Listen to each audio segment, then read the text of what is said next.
Hello, everyone, and welcome back to Unfiltered Veterinary Discussions at unfilteredvet.com.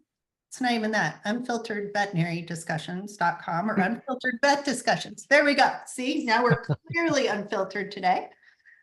My name is Kelly, and we have Peter and Phil and David and Jenny joining us. If you would like to hear more about us, see more about our bios, find links to our social media and where you can listen to this podcast on multiple devices, you go to unfilteredvetdiscussions.com. Today's topic is imposter syndrome and keeping your head above the water. So what we were discussing about, there are a lot of conversations quietly happening between people in the veterinary space about feeling like they're an imposter, that they're not good enough. Like, why am I here? There's so much more I could be doing.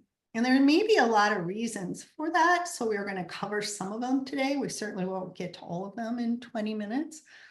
But it's something that is murmured in the dark corners of the rooms, and we want to bring some light to it. So I'm going to throw it out to the rest of my compadres. Let's talk about imposter syndrome and what you see and how you tackle it, and tips, tricks. I open the floor.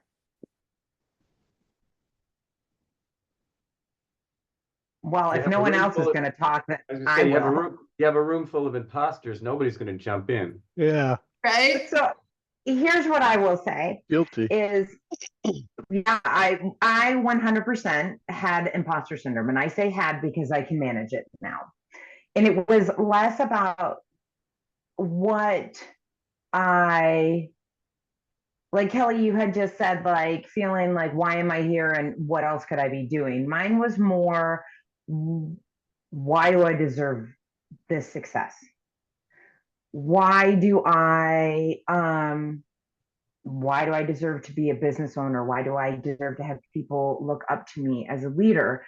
When is the next shoe going to drop? Like, something horrible is going to happen because my life is going so well. And twofold. One, I had, God bless my mother, but she expected perfection, which then made me doubt myself every time I failed, which, newsflash, we all fail, and it's okay. It just kind of makes you, I truly, though, thank her, because I wouldn't be where I'm at if I didn't have that pushing, if I didn't have that, you did a good job, but you can do better. Because now I am doing better. But I also had to relax a little bit and say, okay, this is better. Like, I'm doing okay and I deserve this.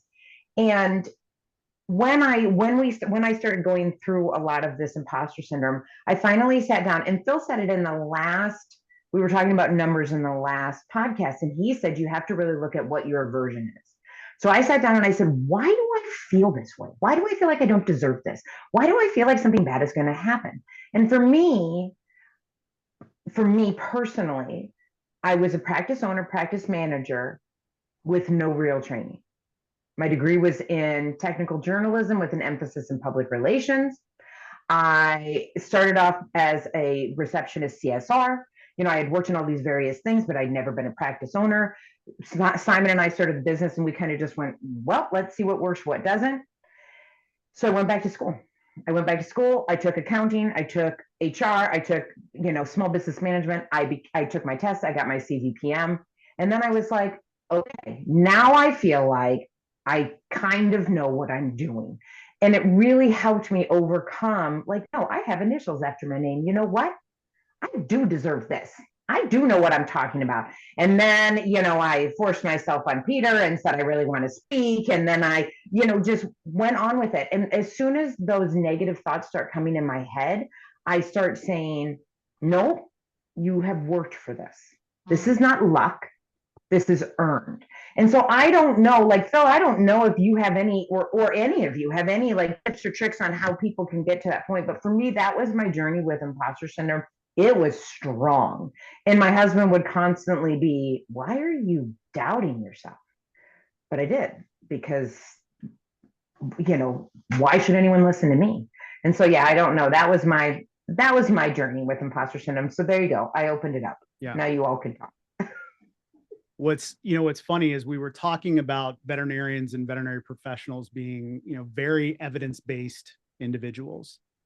However, if we look at why we're in a position, for instance, I had the opportunity to talk to a very recent graduate who got a very prestigious internship and was really, really worried that she wasn't going to be a good doctor. And it's like looking at standing outside, looking, if I'm looking at the balance sheet, is knowing, where we are with GPA, knowing, the reviews and the accolades we've gotten from professors, the real world experience, all of that, saying why. Like if you, and I love this phrase, but if you could see you the way I see you, you wouldn't feel that way. So then again is why, the curiosity of, well, why is it then? And it's that inner critic, that negative self-talk, that's so impactful. And kind of a side note, so I get to work with this group in Australia, and the data that we have so far in veterinary professionals is that when it comes to burnout, the number one thing certainly is, is job demands and exhaustion. The second factor is self-criticism, is that negative thought process, and over identifying with problems and minimizing our successes and not looking at it, just, taking the good and the bad. And so what I'd say is, if you're ever in a exam room and a client tells you how grateful they are, for what you've done and that you helped save their pet or you saved their pet, and you put your head down and just go, thanks, and walk out the door and just not accept that, it may be, we may have a hard time taking in the good, but we're sure as heck, if any little thing goes wrong, it's all my fault. Like I shouldn't even be doing this. I don't know what I'm even doing here. And so it has to do with the, our inability to look at our own selves, through a rational lens. That's a good point about being able to accept the thank yous, the appreciation. I struggled a lot with that. Yeah. That's what I do. And that's part of where that imposter syndrome still can wake me up. They're going to figure out I don't know what I'm doing, type thing. And now, early on, 25 years ago, starting to do it became a big motivator to make sure I was doing things correctly because I was constantly questioning myself. But I still feel that way. It's getting, like Jenni, like you said, you learn to control it. But, even just recently, I'm trying to not pawn off that appreciation. I had that yesterday with a couple I sold their practice, and they were giving effusive praise, and it made me uncomfortable. I'm like, I don't earn this. And then the other side of my brain kicks in and says, no, thank you. But it's, as always, a work in progress, I guess. But I think it can be a good motivator sometimes too. That imposter syndrome is not just a negative, depending on what you do with it, but it wakes me up sometimes. And just that fear, is a good point, is that fear is not all bad. If most folks that went to any schooling whatsoever, like there is, some level of, I really want to do this. And there's some level, I'm scared as hell that I'm not going to, I'm not going to go, get high enough grades or what have you. And vet school is full of applications, of people, with, walking through that. But I think there's been a thread here between three of you. Peter's been silent, but the thread is negative thoughts may happen. It's your choice to empower yourself to turn that thinking process around into a positive, or figure out why you had those thoughts in the first place, which then you're empowering yourself, like you did, Jenni, to come to the bottom of it and go, this is why I'm feeling this way, is because I don't feel like I have enough training. So therefore, You just didn't sit on that and become the victim. You said, nope, you know what? I'm pulling up my britches and I'm going to go back to school. And you probably had kids, you had a husband, you were running a practice, and you said, you know what? No, I need to do this for me to feel better about me. And you did, right? So you took the power back. And I think a lot of times we give our power away to have somebody else hoping, and it never really happens. I don't know. I haven't seen it. Maybe you guys have. Give your power away, hoping somebody else will make you feel better. Whereas the only person who can make you feel better is you. That's it. It's the only person who can control your inner space is you. Because the problem about imposter syndrome, that self-thinking, I could go, David, Peter, Phil, Jenny, you're all amazing, which I have said. You guys have noticed that. And I'm like, yeah, this is great. And then you go, yeah, but I don't really believe her. She doesn't really know me on a Saturday morning when I'm crabby with my kids, right? Oh, no, I say you know me really well because she sees me. You know, this is my soulmate. No. Yeah, exactly. But it's, you have to start with you. That's it. It's a you thing. Don't keep giving your power away, hoping somebody else makes you feel better. You're going to be waiting a long time. That's my personal observation in the world. I haven't seen all 8 billion souls on the planet, but my sample size shows me that's what it is. What do you think, Peter? Yes, Sage. It's interesting. David noted that imposter syndrome wakes him up. And I would suggest that imposter syndrome keeps me awake and moving forward and continually reinventing myself and still trying to wrap my arms around everything that I think I've done, because I really don't acknowledge most everything that I have done. Some of it probably goes to what many veterinarians deal with. And David, you probably saw this with your dad. Jenny, you see this with your husband. Kelly, you see it with your clients. And Phil and I live it. It's called perfectionism. And why we call it practice is because we will never attain perfectionism. And, Yeah. you know, David, you've known me, and Kelly has probably known me longer than anybody else. I'm still, to quote you too, I still haven't found what I'm looking for. And I don't know what, I keep looking. You know, I've gotten more recognition than I deserve for different things because I just don't recognize what I do. I just do it. It's become second nature in terms of the people that I have helped one-on-one, the people I've helped in groups, the organizations that I've worked on and worked with. I do think that I had a conversation with Eric Garcia one time. We were at a conference and we were just standing around, and I was talking about imposter syndrome with him, and he said, dude, of all the people out there, you're the last person that I would think had imposter syndrome. And I would say, I live it. I mean, every day I'm looking for the next thing that I'm going to do. And, some of you have seen what we just released to help the next generation of veterinarians. I have many other ideas. But if imposter syndrome means feeling anxious and not experience success internally, despite being high performing in external objectives, my picture is there.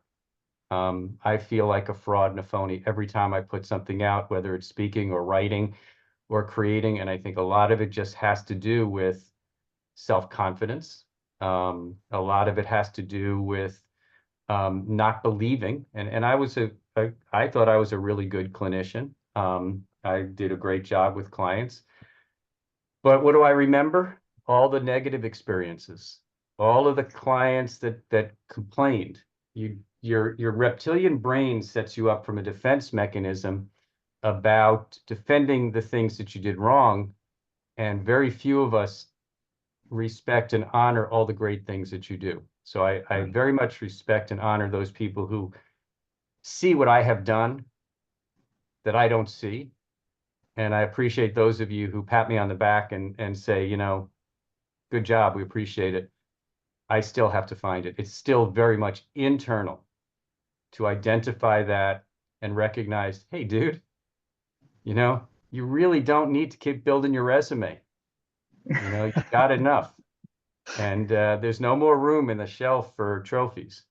But No slacking.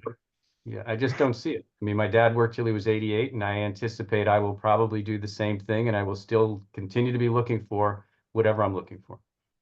But does it bring you joy?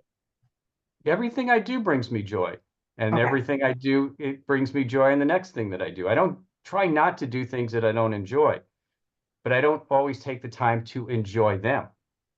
You know, you finish a project and you go on, but how much time do you actually take to celebrate what you have accomplished? Yeah, but I think the key part is that work in progress. I mean, you're not being stagnant, and a lot of different motivators, but part of what does push is, okay, I don't want to be called out. Don't look behind the curtain. You know, How much is boredom? What's boredom? But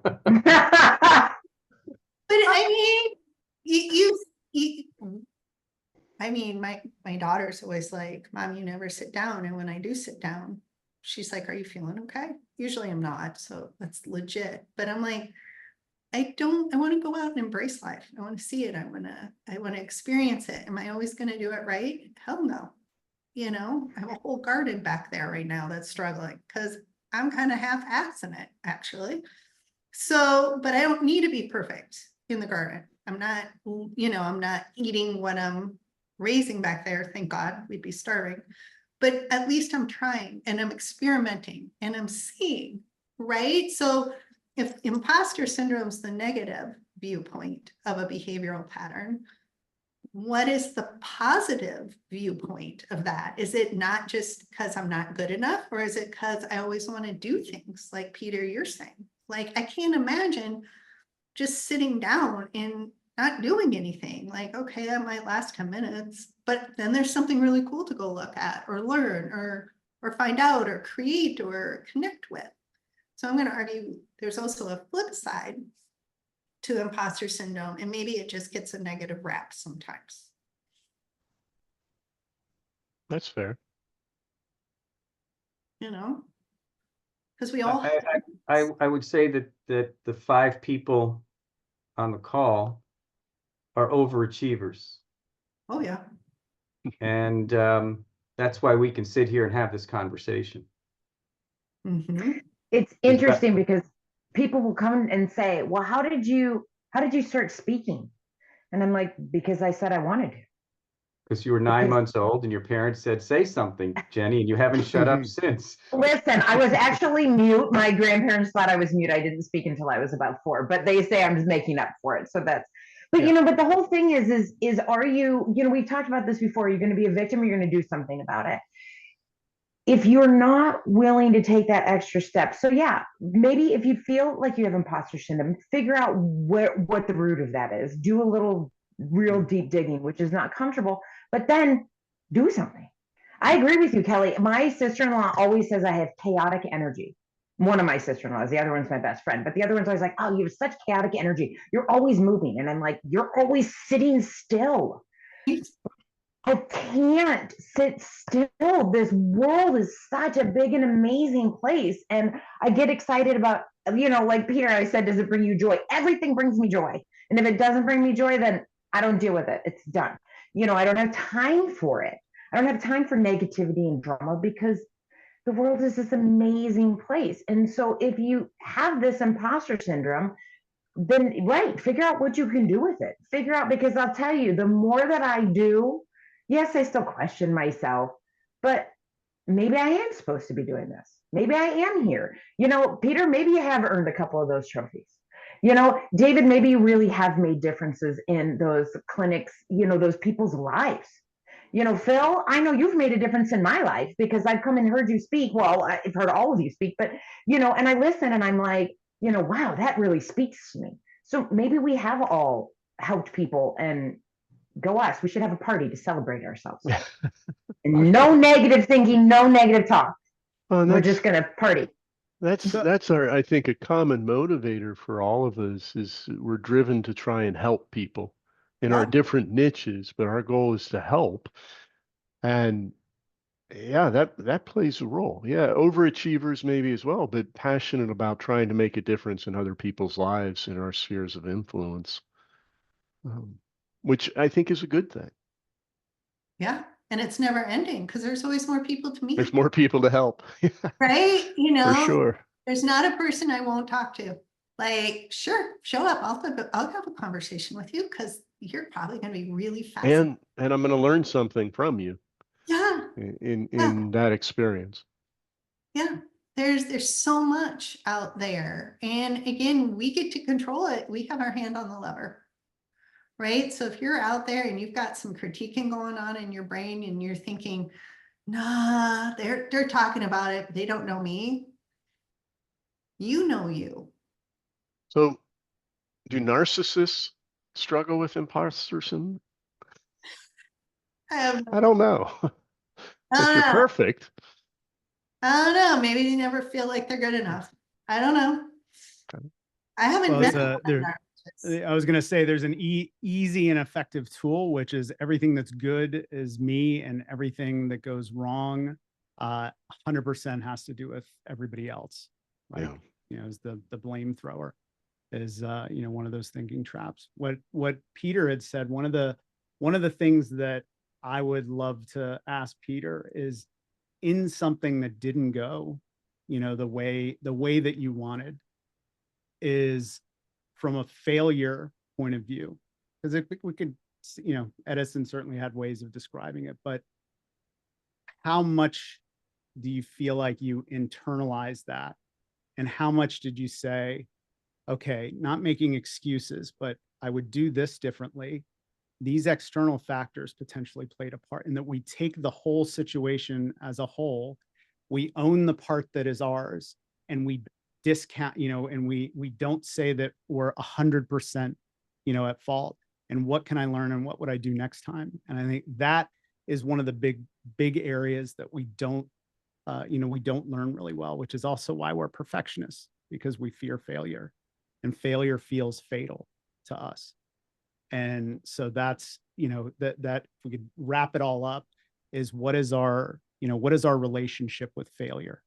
And, I've said before, going through the 12 steps, on step 4, when I did on the fear inventory, my top 2 fears were a fear of failure and a fear of success.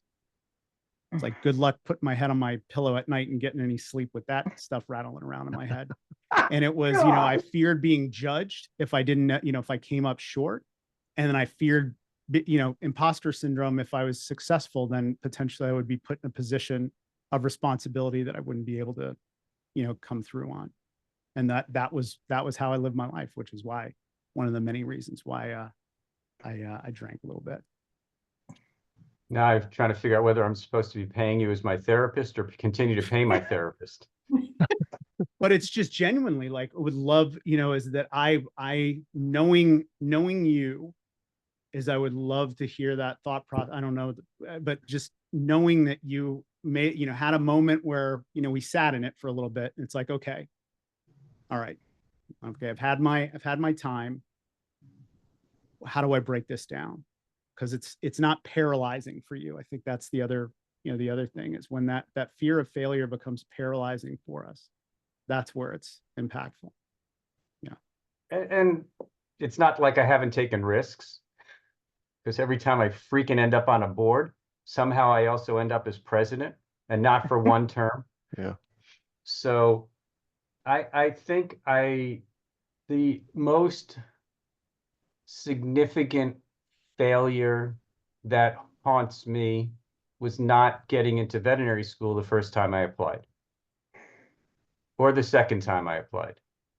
Finally got in the third time, but I had to threaten people. So I think what I have learned from that is to probably overwork and overachieve to not have that happen. And the problem with that, as being a veterinarian, is that you can't be perfect. And so, and one of the reasons I left practice is because the nature of practice was no longer as rewarding, because we were being pushed into more defensive ways of practicing veterinary medicine. We lost some of that loving feeling that was there. And so I have made life changes on the spur of the moment, in different jobs and different opportunities. And I think failure is feedback, and feedback is good. And I think that's what we need to learn from.